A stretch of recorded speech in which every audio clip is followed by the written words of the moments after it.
Okay, today he is here at? All right, in Dallas, Texas with you. I present to some and introduce to others the incomparable and electrifying Dr. Dennis Kimbro. Stand up for him, would you?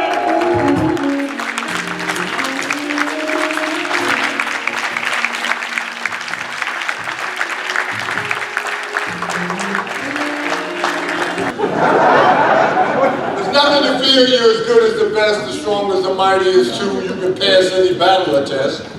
For there's no one just like you. There's only one you in the world today, so nobody else you see can do your work in just a fine way. You're the only you be. So there's nothing to fear, you can and you will, for you're the invincible you, so set your foot on the highest hill. There's nothing you cannot do. Tim Brown, thank you very much. I wasn't going to say nothing. I was going to keep my mouth shut. But he said it, not me. He said the measure of a man. We're going to get to making money and all that. 1963, Martin Luther King gave a speech at Purdue University. And imagine it's the 1963 in all respect. He was the only African American there on the campus, let alone in the room. And when he got through with that speech, they bum rushed him. Dr. King, greatest talk we ever heard. Where'd you get that information from? And Dr. King said, well, I knew this was on my schedule and I was looking forward to coming here. And I just threw a few notes on a piece of paper, some things that were on my mind. And as he's walking out of the facility, I said, everybody else needs to hear this speech. As a matter of fact, Dr. King, you need to write a book around what you just shared with us, and I guarantee you, it'll be a bestseller. Martin Luther King collected his thoughts and collected his notes. He stroked his face and he said, you know what? I am going to write a book. And true to form, it did become an international bestseller. And in true King fashion, he gave every royalty back to the movement. Now, Tim Brown said it, not me, The Measure of a Man. And what was the title of that book? It was called The Measure of a Man. And why did Martin Luther King say that? But you listen to me, men. I have to say it. You brought it up. I was going to keep my mouth shut. What did Martin Luther King say in that book? He says, if you want a revolution, if you really want change, it doesn't take hundreds, it doesn't take thousands. It only takes a few good brothers. All grown up, ain't afraid of nothing, brother. Tuck your children in at night and get them ready for school the next day, brother. Cut the TV off. Let's talk, brother. Attend the PTA meetings, brother. Keep a job and bring something to the table, brother. Okay, you preaching that. Now I know everybody's not like me, and I have no problem sharing this. And Cedric, you changed my life. Cedric Brown doesn't even know how he changed my life. Why? Because I didn't openly share this. I lost my wife on March 14th. How long were we married? 49 years and 3 months. We were 9 months short of 50 years. We were seniors in college. Bolo! University of Oklahoma. We got married our senior year. First job I had when I got my fancy little BA degree, I came down to Texas. I was the first black male in Texas Instruments rotational program. Worked a couple years, and I said, Pat, you know the game. I want to go get my degree, my terminal degree. She said, well, let's go do it now while Kelly, my youngest daughter at the time, was small. Went up to Northwestern, got my FUD. 49 years. Now, why did Cedric change my life? Because when she made her transition, we got 2 lines coming into our house. We got the regular hard line for everybody, and I got the business line. And for 100 days, any phone calls on the business line, I just couldn't answer. Didn't want to speak to anybody.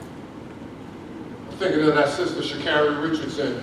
Yeah, she got caught up in that indiscretion, and she just heard that her mother passed. And people said, oh man, that's a shame she did. You don't know what you would do. I didn't know how I was going to react until I found out. And so after 100 days, I went back and I reviewed all the calls that I missed. Can you imagine a number of them speaking engagements here? One was up in North Carolina, one was in Louisiana. A gentleman called, wanted me to go to the University of Wisconsin, speak to the football team this coming season. And I called and apologized. Why? I wasn't in no shape to talk. I'm gonna do nothing. Now I say all that to say this. I know everybody's not like me, blah, blah, blah. I know that sometimes mom and daddy don't get along when you got to go do your separate ways. Men, that doesn't change anything. Pay the child support, pay it on time with a little extra thrown in. Brother. Now what's the greatest psychic need of a man, ladies? We've got a bunch of brothers in there. What's the greatest psychic need of a man? Only thing a man wants, he just wants to know that his thoughts and his ideas are just being considered, that's all. I mean, I've always been the only man in the house. Walk into my house and I yell, man on the floor. That's all I'm just know that. You don't have to do what I tell you to do, but just consider. Men, what's the greatest psychic need of a woman? Men, you want to be a man, we're going to take men too. Men, what's the greatest psychic need of a woman? Women don't want much. All they just want to do is feel safe and secure. You can go about number one. At the time, the data point was 2010. As of 2010, they said there were 112,000 African American households with a combined net worth of $1 million or more, or there's 35,000 individuals. I said, I wanted the individuals. Nothing to shout about, 35,000. We are on par with Qatar. All right, you go to Qatar. Qatar's got about 35,000 millionaires in the entire country. We're 35,000 African American millionaires in a pool of 34 million. Qatar, 35,000 in a pool of 930,000. We got some work to do. And to show you how small this pie is, if you are in the top 1% wage earners in Black America, that means an annual income, got to do it every year, an annual income of 1.2 million. Are you ready for this? You ready? Y'all ready? Y'all ready? If you are in the top 1% of white America, that's an annual income of 8.3 million. But this will blow you away. If you are in the top 5%, if you earn $356,000 every year, you are in the top 5% wage earners in Black America. Now, are you really ready for this? 356,000 puts you in the top 5% of Black America. You ready for this? More than 30% of white households earn more than $356,000. We got some work to do. And partly it's our fault. Why? You come to my house, my whole first floor of my house is my study. Go to the far end of the house, and I got a flat screen TV. I'll give you the remote to the flat screen. And you go ahead and cut on the Bloomberg Network. You cut on the Fox News Channel. You cut on the Financial News Channel. And you might see Steve Jobs being interviewed. Bill Gates being interviewed. Oh my goodness, man, that's Howard Schultz of Starbucks. But when's the last time you seen one of your wealth creators interviewed? We don't profile our wealth creators. Now, folks got bent out of shape when I told them, even at the radio station this morning, I said I made a clear distinction up front. I didn't want any athletes or any entertainers. Overrepresented. But obviously, there were some entertainers I had to interview. And I was blessed. So not only did I have a great 2-hour interview with Steve Harvey came and spoke in my class. Tyrese Gibson spoke in my class. Oh, you should have, ladies, you should have been there with Tyrese. Faith. Do you? If I asked you to describe what you do for a living, would you call it a job? Would you call it work? Would you call it drudgery? Would you call it fun?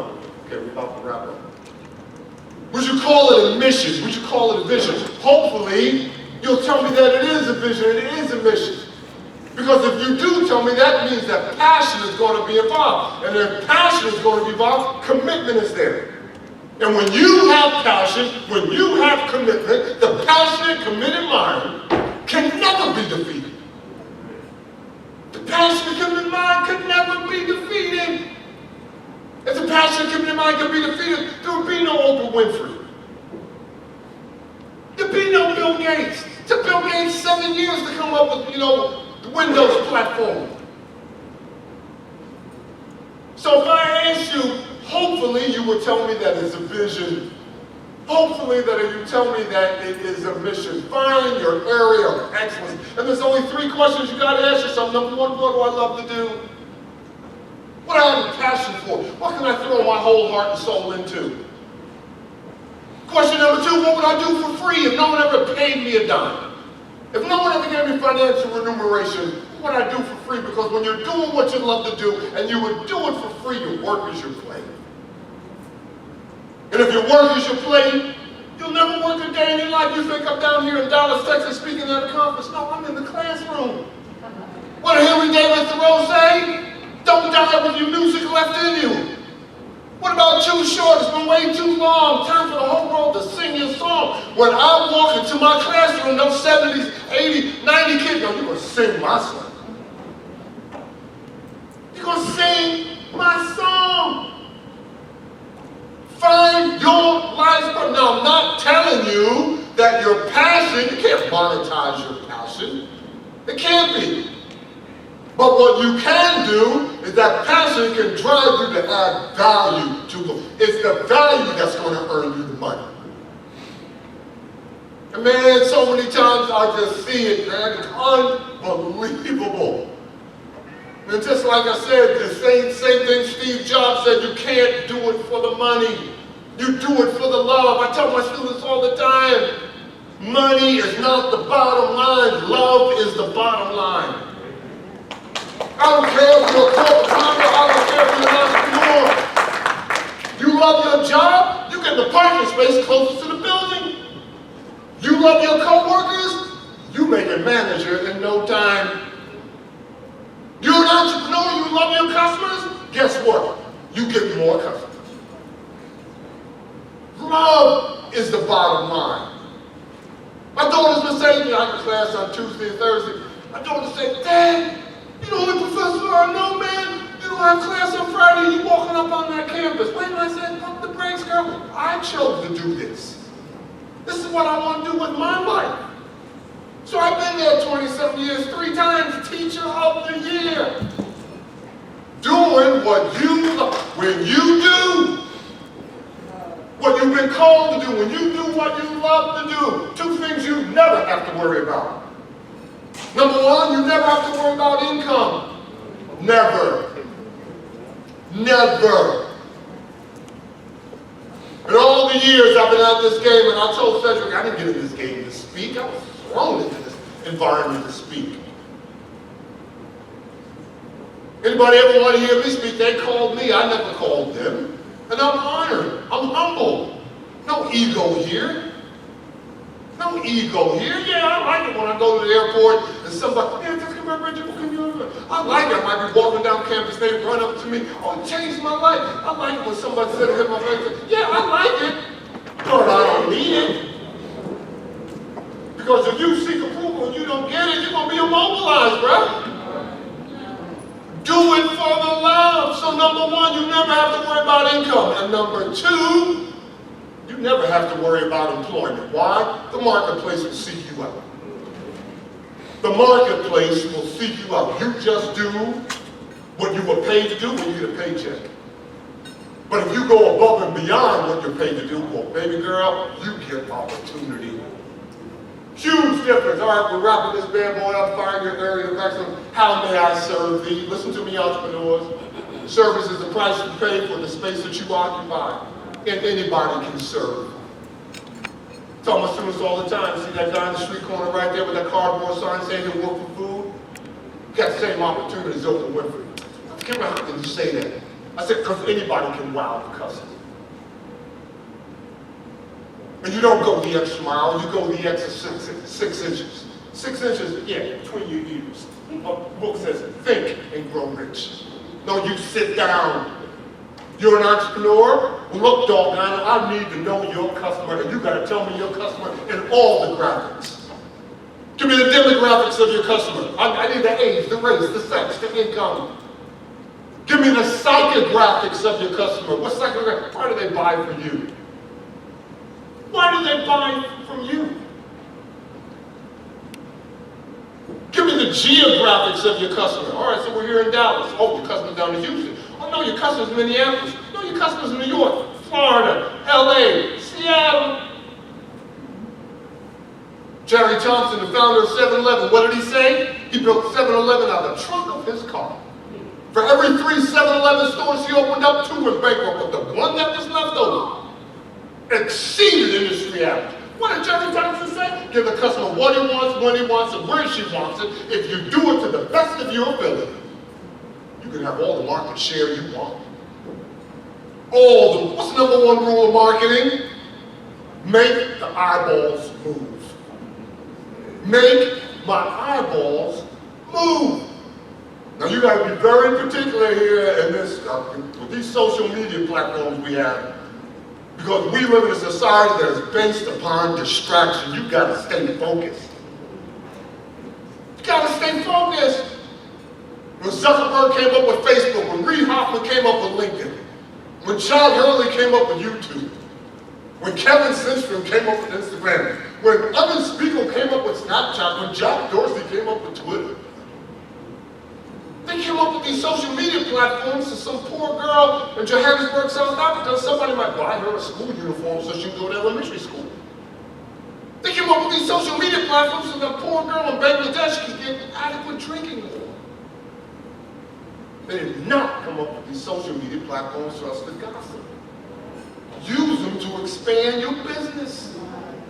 And then last but not least, last 2, thou shalt own thy own business, and last but not least, make thy money grow. It's not how much you earn, it's how much you keep. Not how much you earn, it's how much you keep. I'm not telling everybody to run out to the stock market, but you may just might want to look at some index funds and the like, whatever. So those are the 7 best practices. Oh my God. Somebody said it couldn't be done, but he with a chuckle replied that maybe it couldn't be. He would be one who wouldn't say till he tried. So he buckled right in with a trace of a grin on his face. Every word he hit it, he started to sing as he tackled the thing that couldn't be done and he did it. Somebody scoffed, though you'll never do that, at least no one ever has done it. But he took off his coat and he took off his hat, and the first thing we know, he looked on it with a lift of his chin and a bit of a grin without any doubt or quitting. He started to sing as he tackled the thing that couldn't be done and he did. There I am, as we put this bad boy to rest, I'm with the bishop. I got my interview lined up with the bishop, and I'm in his book line study, waiting for him to end the meeting to come in for my interview, flew all the way from Atlanta. And I'm in Bishop Jake's book line study, and don't you know, trust up, I'm looking at every book on God's green earth that you'd ever want to read, examine, or study in your life. And what do you know about Bishop T.D. Jakes? They told the man he would never make it in the ministry. Why? Well, number 1, he's a high school dropout, like Tyler Perry. He never finished high school. Went back, got his GED. But he never finished high school. Number 2, he has a heavy lift. If you listen closely enough, you can hear it. And number 3, they ran him out of Charleston, West Virginia, with only 8 members. But look at Jakes now. 45,000 members, I forgot what. 991,000 square feet, mega facility. Annual budget up there in the tens and tens and tens of millions. And I'm preparing my notes. I got my little tape recorder right there. Bam! All of a sudden, Bishop Jakes so stunned. I said, Bishop, big boy, I'm not getting on that plane and flying back to Atlanta. Can we talk about leadership? Can we talk about success? Can we talk about wealth? But before we take a deep dive, Bishop, your critics said you weren't going to make it in the ministry. He said, yeah, my critics aren't altogether wrong. If I know what you're going to say, if you listen closely enough, the lift is still there. But I don't care if I had to spit, I don't care if I had to stutter, I don't care if I had to stammer, I had something to say. And doggone it, I was going to say. I said, well, here you are, here's the mic. Take the notes with both hands, tell me what I need to know about wealth. He said, give a man a fish, feed him for a day. Teach her how to fish, feed her for a lifetime. But show him or her how they can buy the pond, and no one in the family will ever know straight. What has Edwin Brown done today and he's going to do tomorrow? He's showing you how to buy the pond. What did Mary tell Martha? He's able. Dr. Kimbro. We're book signing right now with Dennis Kimbro. We've had a great time. I'm just honored that, you know, every author wants an audience for his or her voice. And I'm just honored that someone would even call me up, come on in to speak, or this or that, or would you want me, can you sign my book? I'm just honored, I'm humbled, man. I don't take anything for granted. And what were you telling? Most of the books, you told them something. You gave them a different memo, like you are the world. He's da da da da da. Okay. Where is this from? All the speeches you've made all these years. Yep. Success is the relay race, and a relay race is won or lost, not on how fast the runners are. A relay race is won or lost on how capable one runner can pass the baton from one to the next. You can have the 4 fastest runners in the world, but if they can't pass that baton, and really that is the keynote of harmony of Black America. We have many capable leaders, but we got to make sure that the next generation is fit, focused, ready to grab the baton, and ready to run the race of their lives. Now, what do we know about the data when it comes to wealth? More than 30% of African Americans spend more on a weekly basis than what they bring in. More than 35% of African Americans don't have a savings plan, and more than 40% of African Americans don't use a financial institution for their banking needs. What's the #1 bank in Black America? The post office. What's #2? Walmart.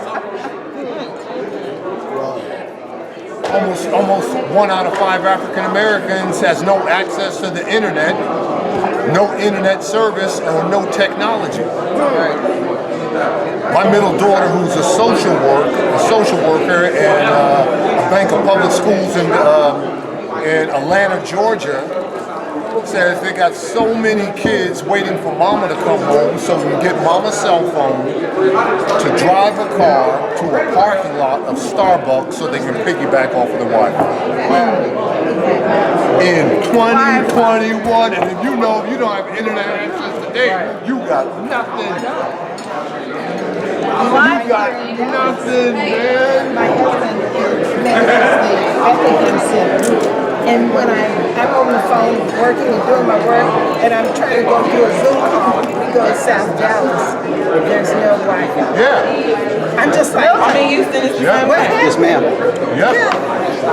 Let's get you signed up here. Yeah. Yeah. And don't tell me, you know, George Floyd and blah, blah, blah, this, brother, for 250 years, I wish I would have said this, man. Yeah, for 250 years, the quickest way to wealth in this country, this country only been open for business for 400 years. For 250 of the 400 years, the quickest way to wealth was to buy, own, sell, and trade your first slave. First 240 years. The greatest bank of millionaires in this country for 250 years was Southern Virginia all the way to Western Louisiana. Had more millionaires than any other place in this country, and it was all because of slavery. And the hope and dreams of whites, poor whites, to save every dime they had to buy Mandingo. And Mandingo was the trophy of all slaves. It was the most expensive. And we never talk about that. We talk about it from a wealth standpoint, man. Don't you have to wait to George Floyd? What did you do for 250 years, man? Come on, bro. And I'm not being biased or whatever. History is history. It's history. I'm sorry, man. I'm sorry. All right, so Malcolm X. Before Malcolm X died, just like Martin Luther King gave that speech at Purdue that I said, okay? Malcolm X, in 1964, he died in 65, was on a book tour promoting one of his books. And unfortunately, it wasn't until he didn't line up a number of HBCUs, he was going to PWIs, okay, predominantly white men. So he goes to this one school, and after he gets through speaking, a young white girl, student, bum rushes mouth. Oh, Minister Malcolm, great talk, I believe in your movement, and I believe in everything you're doing.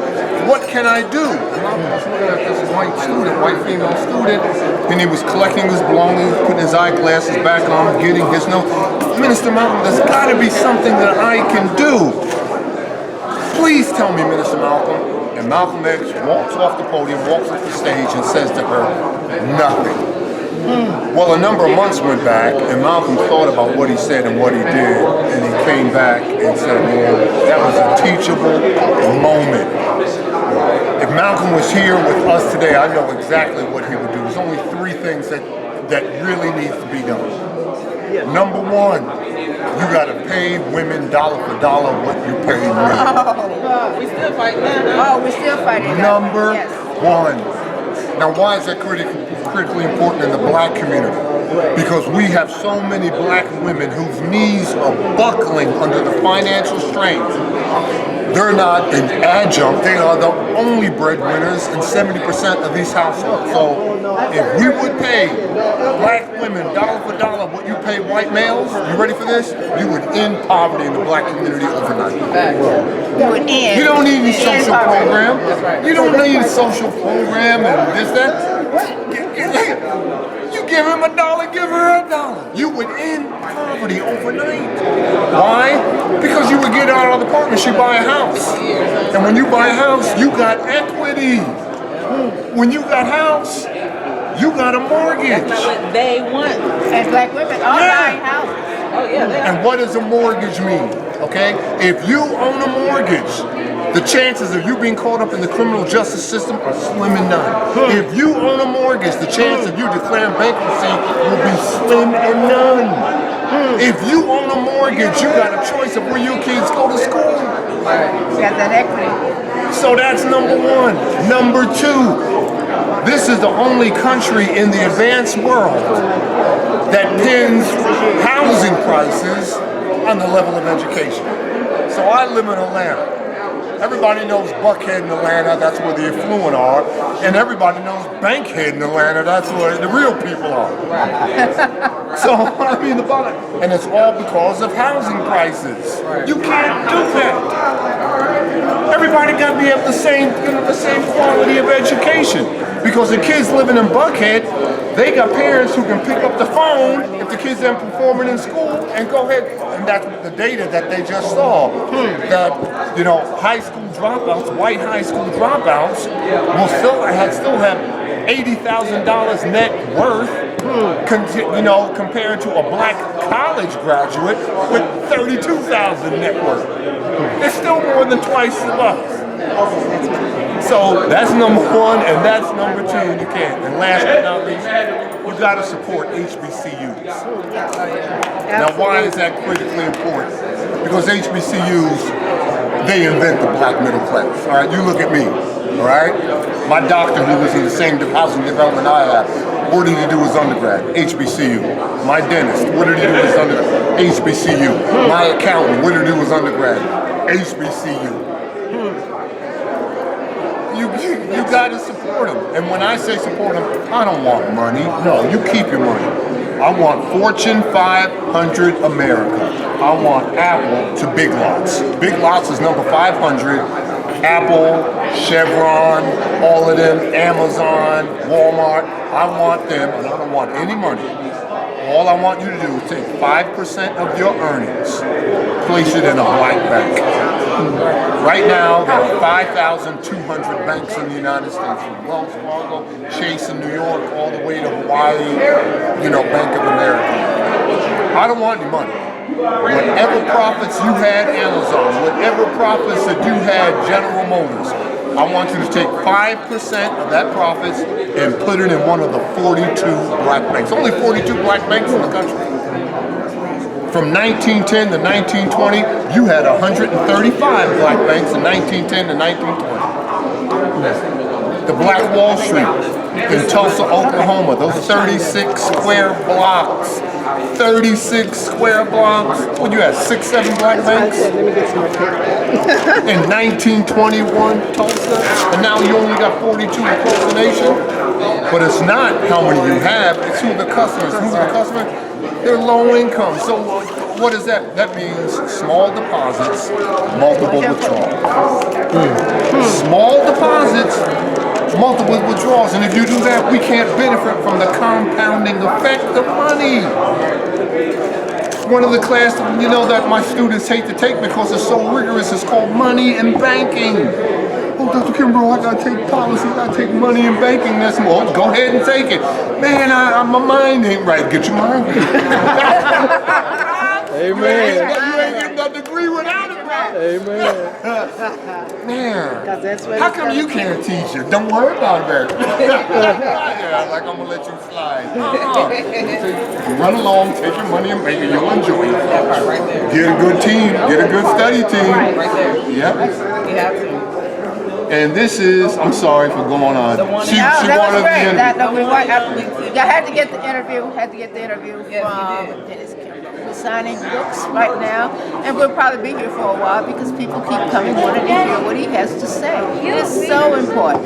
Get the book. Wealth Choice, Dennis Kimbro.